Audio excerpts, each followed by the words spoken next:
சின்ன பிள்ளையில எம்ஜிஆர் கேரக்டர் என்ன பண்ணுவாருன்னா, ஒரு போதை வியாபாரி ஒரு பையன், அந்த பயலோட ஸ்கூலில் சவகாசம் வச்சுருப்பான். அவன் சொல்கிறபடி நடப்பான். அதனால் அவன் வாழ்க்கையில் ஒரு ரொம்ப தப்பான ஒரு விஷயத்தை அவங்க அப்பாவே கொலை பண்ணுறதுக்கு போயிடுவான். அதாவது சின்ன எம்ஜிஆர் அதை தெரிஞ்சுக்கிட்டு அவங்க அப்பா வீட்டை விட்டு துரத்தி விட்டுருவார். துரத்தின பிறகு நீ இனிமேல் எனக்கு பிள்ளையும் இல்லை, நான் உனக்கு அப்பனும் இல்லைன்னு அவ்வளோ கண்டிஷனாக சொல்லி விரட்டி விட்டுருவார்.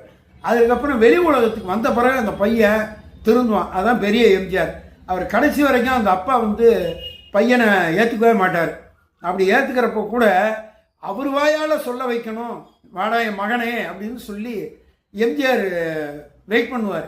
அது மாதிரி அதுக்காக உச்சகட்டமாக எவ்வளோ சுமைகளை வேதனைகளை அடிபொதையை தாங்கணுமோ அவ்வளோதையும் தாங்கிக்குவார். இப்படி அந்த காலத்தில் பலரும் பார்த்த ஒரு தலைமுறை, ஆமாம் ஆமாம் இதெல்லாம் ரொம்ப தப்பு, அப்பா அம்மாவை மதிக்கணும், வாத்தியார் டீச்சரை மதிக்கணும் அப்படிங்கிறதோட ஒழுக்கத்தோடு வளர்ந்தாங்க. ஆனால் இன்னைக்கு காலம் அப்படி இல்லை.